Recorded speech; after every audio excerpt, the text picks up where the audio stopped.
honourable member from Pakistan. Thank you.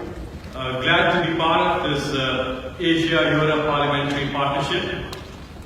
Great learnings as together we can fight climate change to make this world a better place to live for generations to come. Pakistan has given huge sacrifices for the world's peace, for world's environment, and of course, environment for peace. As we said that great leaders don't focus on future elections, they focus on future generations to come. Here is an example from Pakistan.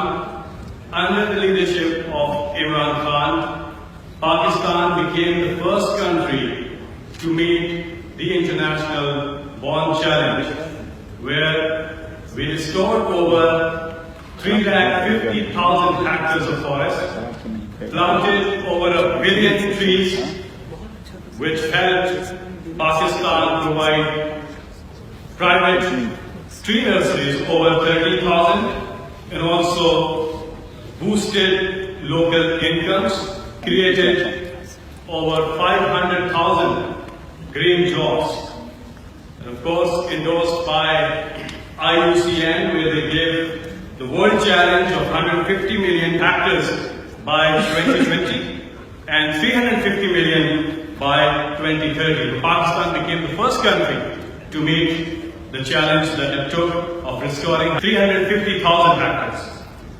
Also audited by World Wildlife Fund, it was an independent audit where they declared this project as environmental, economic, and social success. Also acknowledged by World Economic Forum. And the next step, the next plan by the government of Pakistan is to plant over 10 billion trees across Pakistan. And on the inaugural day of that campaign, on the launch day, we planted 1.5 million trees. So we do hope that within the next 5 years, we'll be able to plant 10 billion trees across Pakistan, where our focus is on clean energy, clean water, green jobs, as we do know the fact that there is a huge challenge where the requirement is of having 25% forest land. We stand at only 2.5% of the total forest land in Pakistan.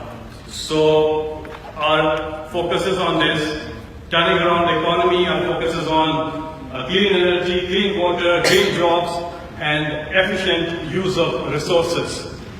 Together we can, and together we must combat climate change. And from this forum, we take back great learnings.